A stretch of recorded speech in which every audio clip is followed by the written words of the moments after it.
जय श्री कृष्णा। राधे राधे।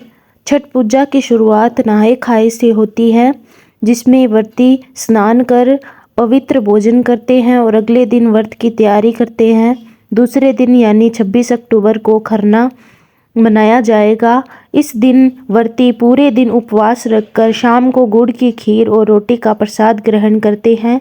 इसके बाद वे निर्जला उपवास रखते हैं, यानी कुछ भी जल या अन्न ग्रहण नहीं करते।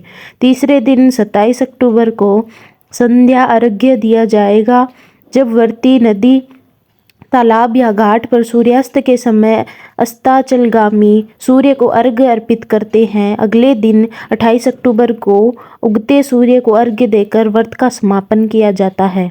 यही छठ पूजा का सबसे महत्वपूर्ण क्षण माना जाता है।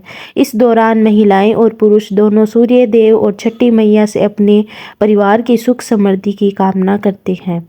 छठ पूजा की पौराणिक कथा। छठ पूजा की एक पौराणिक कथा राजा प्रियव्रत और रानी मालिनी से संबंधित है।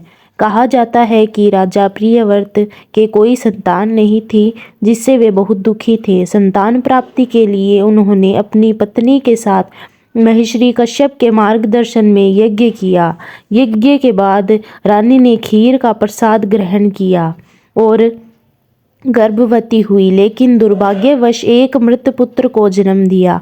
इस दुख से व्याकुल होकर राजा प्रियव्रत ने अपने जीवन का अंत करने का निश्चय किया। तभी उनके सामने एक दिव्य देवी प्रकट हुई, जिन्होंने कहा, मैं ब्रह्मा जी की पुत्री और सृष्टि की छठी शक्ति हूँ, इसलिए मुझे षष्ठी देवी या छठी मैया कहा जाता है। देवी ने राजा से कहा कि यदि वे उनकी आराधना करेंगे और दूसरों को भी इसके लिए प्रेरित करेंगे तो उन्हें संतान सुख अवश्य मिलेगा। राजा प्रियव्रत ने कार्तिक माह की शुक्ल पक्ष की षष्ठी तिथि को देवी षष्ठी की विधिवत पूजा की। परिणाम स्वरूप उन्हें एक पुत्र की प्राप्ति हुई। तभी से इस दिन छठी मैया की पूजा करने की परंपरा शुरू हुई है।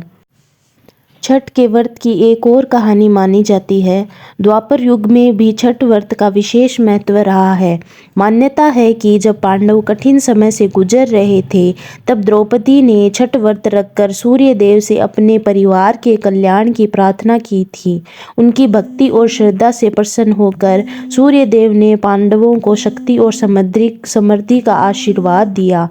दूसरी ओर दानवीर कर्ण को सूर्य उपासना का प्रथम साधक माना जाता है। वह प्रतिदिन प्रातःकाल नदी में स्नान कर सूर्य देव को अर्घ्य अर्पित करते थे। उनकी इस दिनचर्या से ही सूर्य पूजा की परंपरा स्थापित हुई, जो आज भी छठ पर्व के रूप में श्रद्धा से निभाई जाती है। बोलो छठी मैया की जय हो।